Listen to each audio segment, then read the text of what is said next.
And our next book is called A Bad Case of Stripes. A Bad Case of Stripes. Camellia Cream loved lima beans, but she never ate them. All of her friends hated lima beans, and she wanted to fit in. Camellia was always worried about what other people thought of her. Today she was fretting even more than usual. It was the first day of school and she couldn't decide what to wear. There were so many people to impress. She tried on 42 outfits, but none seemed quite right. She put on a pretty red dress and looked in the mirror. Then she screamed. Her mother ran to the room and she screamed too. "Oh my heavens," she cried, "you're completely covered with stripes." This was certainly true. Camellia was striped from head to toe. She looked like a rainbow. Mrs. Cream felt Camelia's forehead. "Do you feel all right?" she asked. "I feel fine," Camellia answered, "but just look at me." "You get back in bed this instant," her mother ordered. "You're not going to school today." Camellia was relieved. She didn't want to miss the first day of school, but she was afraid of what the other kids would say.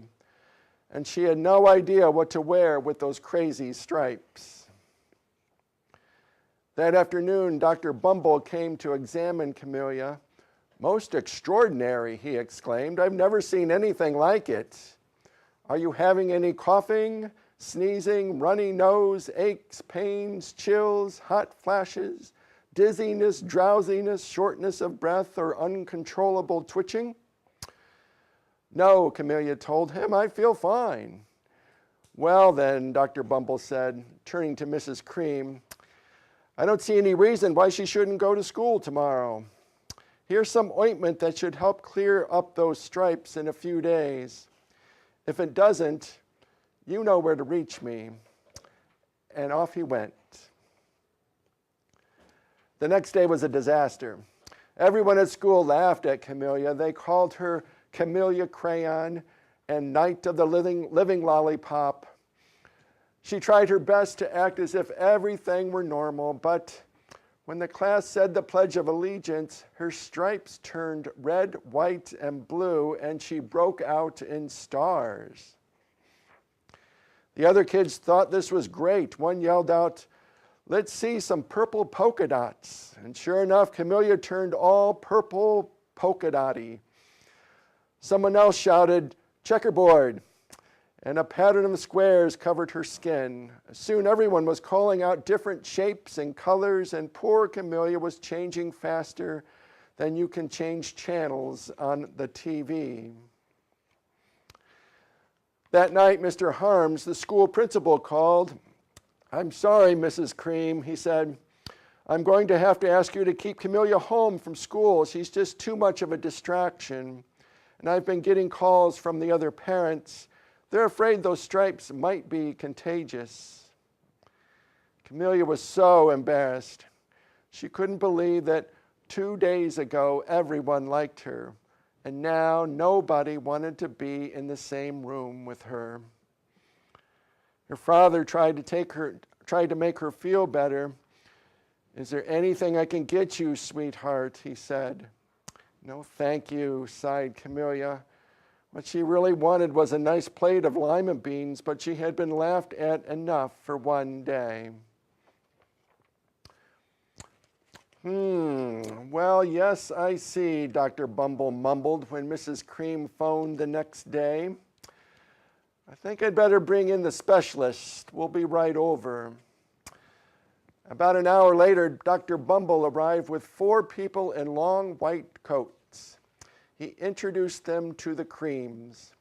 "This is Dr. Crop, Dr. Sponge, Dr. Cricket, and Dr. Young." Then the specialist went to work on Camellia. They squeezed and jabbed, tapped and tested. It was very uncomfortable. "Well, it's not the mumps," concluded Dr. Crop. "Or the measles," said Dr. Sponge. "Definitely not chicken pox, put it Dr. Cricket. Or sunburn," said Dr. Young. "Try these," said the specialist. They each handed her a bottle filled with different colored pills. "Take one of each before bed," said Dr. Krupp. Then they filed out the front door, followed by Dr. Bumble. That night, Camellia took her medicine. It was awful. When she woke up the next morning, she did feel different, but when she got dressed, her clothes didn't fit right. She looked in the mirror, and there, staring back at her, was a giant, multicolored pill with her face on it. Dr. Bumble rushed over as soon as Mrs. Cream called, but this time, instead of specialist, he brought the experts. Dr. Gord and Mr. Mellon were the finest scientific minds in the land. And once again, Camellia was poked and prodded, looked and listened to. The experts wrote down lots of numbers. Then they huddled together and whispered. Dr. Gord finally spoke. "It might be a virus," he announced with authority. Suddenly, little fuzzy virus balls appeared all over Camellia. "Or possibly some form of bacteria," said Mr. Mellon. Out popped squiggly little bacteria tails. "Or it could be a fungus," added Mr. Gord. Instantly, Camellia was covered with different colored fungus blotches. The experts looked at Camellia, then at each other. "We need to go over these numbers again back at the lab," Dr. Gord explained. "We'll call you when we know something." But the experts didn't have a clue, much less a cure. By now, the TV news had found out about Camellia. Reporters from every channel were outside her house telling the story of the bizarre case of the incredible changing kid. Soon a huge crowd was camped out on the front lawn. The Creams were swamped with all kinds of remedies from psychologists, allergists, herbalists, nutritionists, psychics, an old medicine man, a guru, and even a vegetarian. Each so-called cure only added to poor Camelia's strange appearance until it was hard to even recognize her. She sprouted roots, berries, and crystals, and feathers, and a long furry tail, but nothing worked. One day, a woman who called herself an environmental therapist claimed she could cure Amelia. "Close your eyes," she said, "breathe deeply, and become one with your room." "I wish you hadn't said that," Camellia groaned. Slowly, she started to melt into the walls of her room. Her bed became her mouth, her nose was her dresser, and 2 paintings were her eyes. The therapist screamed and ran from the room. "What are we going to do?" cried Mrs. Cream. "It just keeps getting worse and worse," and she began to sob. At that moment, Mr. Cream heard a quiet little knock at the front door. He opened it, and there stood an old woman who was just as plump and sweet as a strawberry. "Excuse me," she said brightly, "but I think I can help." She went into Camelia's room and looked around.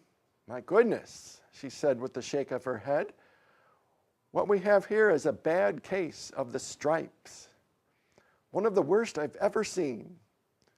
She pulled a container of small green beans from her bag. "Here," she said, "these might do the trick." "Are those magic beans?" asked Mrs. Cream. "Oh my, no," replied the kind old woman. "There's no such thing. These are just plain old lima beans." "I'll bet you'd like some, wouldn't you?" she asked Camellia. Camellia wanted a big heaping plateful of lima beans more than just about anything, but she was still afraid to admit it. "Yuck," she said. "No one likes lima beans, especially me." "Oh dear," the old woman said sadly. "I guess I was wrong about you." She put the beans back in her bag and started toward the door. Camellia watched the old woman walk away. Those beans would taste so good, and being laughed at for eating them was nothing compared to what she'd been going through. She finally couldn't stand it. "Wait," she cried. "The truth is, I really love lima beans." "I thought so," the old woman said with a smile. She took a handful of the beans and popped them into Camelia's mouth. "Mmm," said Camellia. Suddenly the branches, feathers, squiggly tails began to disappear. Then the whole room swirled around. When it was stopped, there stood Camellia, and everything was back to normal. "I'm cured," she shouted. "Yes," said the old woman. "I knew the real you was in there somewhere." She patted Camellia on the head. Then she went outside and vanished into the crowd. Afterward, Camellia wasn't quite the same. Some of the kids at school said she was weird, but she didn't care a bit. She ate all the lima beans she wanted, and she never even had a case of the stripes ever again. The end.